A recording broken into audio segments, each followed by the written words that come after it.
બા તમને લાગે છે કે મોટા ભાઈએ કંઈ જ નહીં કર્યું હોય અને કેસર ભાભી એમને કારણ વગર હન્ટરથી માર્યા છે? શું એમને શોખ થયો હશે મારવાનો?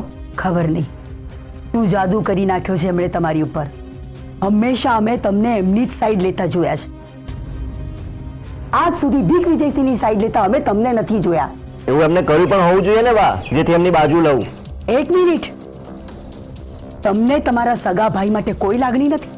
ના, નથી. કારણ કે એમનો સ્વભાવ જ એવો છે. અને બા એક ઘરમાં મોટા છે ને એટલા માટે એમનું માન રાખું છું. પણ બા ઘરમાં મોટા હોય તો એનાથી ઘરના બધા લોકો સાથે ખરાબ વર્તન કરવાનું લાયસન્સ મળી જાય છે એમને. અમે એવું કહ્યું તમને? અમે માનીએ છીએ કે દિગ્વિજયસિંહનું વર્તન અને એમનું બોલવાનું ખરાબ છે, પણ એમણે અમારી સામે આવીને ફરિયાદ કરવી જોઈએ ને. જજ બનીને પોતે જ ન્યાય આપવા બેસી જાય છે, અને ન્યાય પણ કેવો? હન્ટરથી મારીને? રિડિક્યુલસ. અરે પણ બા એ વખતે સિચ્યુએશન જ એવી હતી.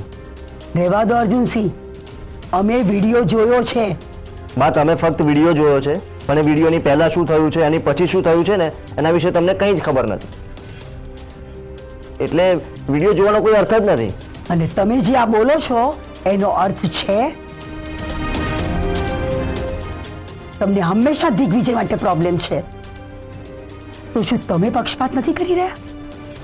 બા હું માનું છું કે મને મોટાભાઈથી પ્રોબ્લેમ છે, બરાબર છે, પણ તમે મારી વાત એકવાર શાંતિથી સાંભળો તો ખરા. આટલા બધા જજમેન્ટલ ના થાવ કે હું મોટાભાઈ વિશે ખરાબ બોલું છું, કેસરભાભી વિશે સારું બોલું છું.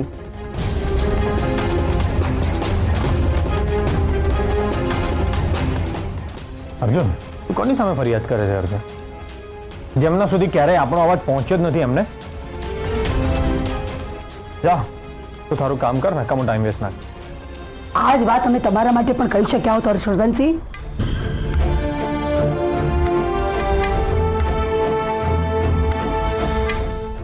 અમારો અવાજ તમારા સુધી પહોંચાડવા માટે અમે ઓછા પ્રયત્નો નથી કર્યા હર્ષવર્ધનસિંહ. તમે ક્યારે અમારી મમતાની ફરિયાદ સાંભળી છે? જેમની પાસે કાળજુ હોય ને એમનો અવાજ પહોંચે છે તમારી પાસે. અને કેસરે તો તમારા દીકરાને માત્ર હન્ટરથી માર્યો હતો, ત્યારે તમે તો મારા દીકરાને જીવ. હર્ષવર્ધનસિંહ,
બા,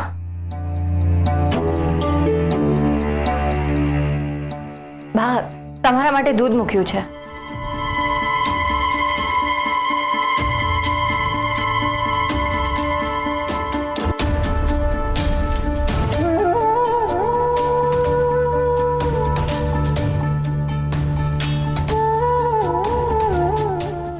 બા, ટાંકણી પડે તો પણ તમારી આંખ ખુલી જતી હોય છે. હું જાણું છું કે તમે જાગો જ છો. મને ખાલી